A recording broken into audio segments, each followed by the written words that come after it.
Good morning. It's good to be back, and I think I'm all ready. It's not an easy job sometimes to get everything ready, as simple as it is. But today is May 30th, 2020, and a few days ago I had a strange compulsion to study the life of Joan of Arc. Um, that light was right in my eyes. Uh, I had a vague knowledge of Joan of Arc. I remember seeing pictures of her holding a sword. I knew that she was some kind of a figure in French history, that she had led armies. Just a very rudimentary knowledge of Joan of Arc. Um, but anyway, I began to study her. I began to read on the internet, and I read and read, and it seemed like the more I read, the more I was captivated by her story. And finally, I read the day-to-day account of her final trial, which led up to her being burned at the stake by order of a Catholic bishop. Um, there's a lot of irony there. She was a 19-year-old virgin. She was a peasant girl in France who began to have visions at the age of 13, and which led to her leading the armies of France against the English in revolt in the Hundred-Year War. I studied and studied. I just love to study history anyhow, so it was easy. But eventually I watched a few little short videos on her life. Amazing. But my wheels began to turn. I'm a numbers guy and I love numbers. And I calculated that today, May 30th, it marks the 589th year exactly since her death. And I knew that number must be significant in some way, 589, so I hear voices myself, Holy Spirit telling me, go to Strong's Concordance. So I did. And I looked up the number 589, and in the Hebrew, it's the word Av, which means I or me or mine. It can be used in different contexts. It can also be used my handmaid, which would be an extension of ourselves, your handmaid. Or you could go so far as to say bride or my bride. I don't want to stretch it too much. I'm not a Hebrew scholar by any means. And then I looked up the word number 589 in the Greek, and it's apodomeo, which means abroad, to go abroad, or to take a journey, a trip. And so I am studying Joan of Arc and her valiant stand. And that's what I want to zero in on, is the stand.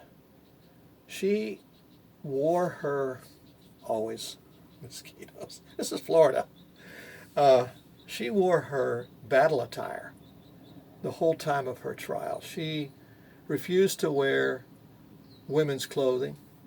She wanted to be dressed in her uniform right up until her death. And there's some controversy about that, whether or not she tried to wear women's clothing, but she ended up being burned at the stake wearing her battle attire.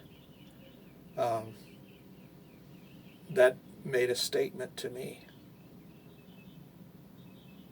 I'm not saying, and I want to go on record, that today is the rapture, because that drives people nuts.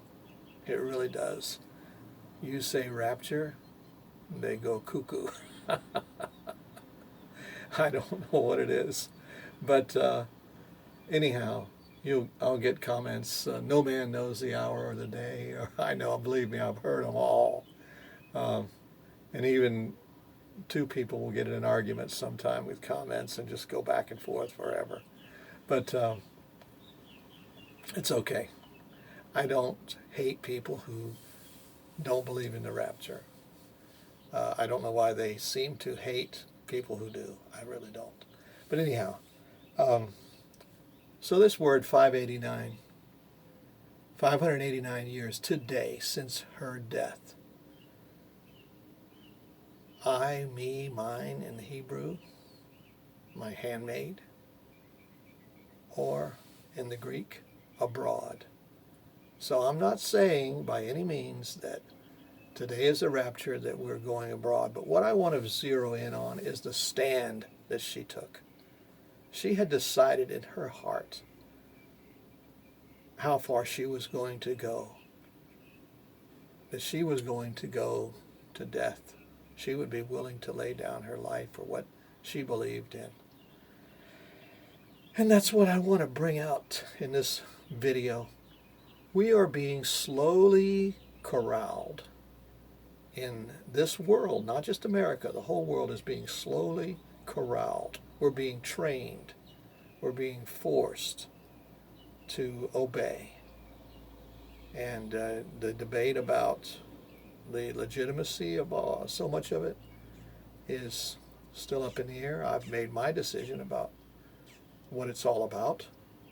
But I go to the grocery store and, you know, everybody's wearing a mask and they look at you if you're not wearing a mask and they want to shame you. And do some study on it, because hundreds of doctors have come out now and said something's a little fishy here. Meanwhile, look at the shelves going bare. And, excuse me, look at the prices. 2 pounds of hamburger for $13. Wow. And scarce. That should begin to tell people a lot of things about this lockdown. But anyway, Joan of Arc had taken a stand,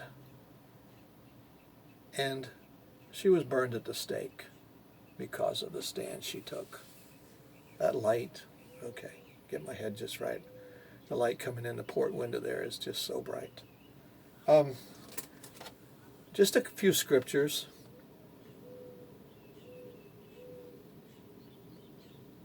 Daniel chapter 3, verse 16, 17, and 18. I'm just going to read them. They're very short.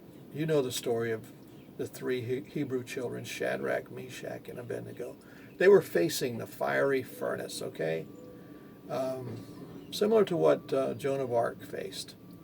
In her case, they built a fire around her feet. I can't imagine looking down and seeing your feet on fire, and still she was defiant in her battle attire. Daniel chapter 3, verse 16 says, Shadrach, Meshach, and Abednego answered and said to the king, O Nebuchadnezzar, we are not careful to answer thee in this matter. If it be so, our God whom we serve is able to deliver us from the burning fiery furnace, and he will deliver us out of thine hand, O king. Verse 18, but if not, be it known unto thee, O king, that we will not serve thy gods, nor worship the golden image which thou hast set up. Famous words. But go back to verse 16. It says, we are not careful to answer thee in this matter. In other words, they had made up their mind how they were going to answer. Evidently, they had gotten together and said, okay, guys, we're in this together. I'd kind of gotten tired of that. We're not all in this together, that's for sure. Some people are all in it together, but not a handful, okay? We are not careful to answer thee in this matter. They had made up their mind. They had decided what they were going to do, how they were going to react. And that's what I want to tell you today. As a Christian, you are going to have to make up your mind when enough is enough, when you will not take any more, when you will not allow certain things, what you will not do, so that when the time comes, you can say, along with Shadrach, Meshach, and Abednego, we are not careful because we have made up our minds. We have decided, and this is where we take a stand. And you need to be in that place in your mind because the day is coming. It's going to be one thing after another. We are in the birth pains. Believe me, we are in the birth pains. And if you know anything about birth pains, they get stronger and they get closer together, but they do not stop until the baby is born. Okay? I want to leave you with those words. We are not careful. You need to have that made up in your mind as we face the things that are ahead. On a brighter note, I see a tremendous final harvest coming. And I believe because you're looking at this video and you may just be a handful of people, I hope it goes viral. But I believe you are going to be a part of this tremendous final harvest. You're going to see souls come in like you never believed. People you've prayed for, children. Excuse me. Unbelievable. Believe for it right now. Believe it. It's going to happen. We can't get ready for it. I thought we could make preparations, but it's going to be so out of hand. It's going to be supernatural what's going to happen. I can't hardly wait to see it unfold. But I know I'm going to be a part of it. I've asked the Lord, I said, if there's anything I do at the end of my days, and I'm a lot further along than a lot of you, I'm sure, I want to be a part of this final harvest. Pray the Lord of the harvest that he will send laborers. I say, Lord, use me. Use me. God bless you all. I love you. I've said that before. Like and subscribe to this. It really does wonders for the circulation. The more people that like it, subscribe, and share it. God bless you, and have a wonderful day.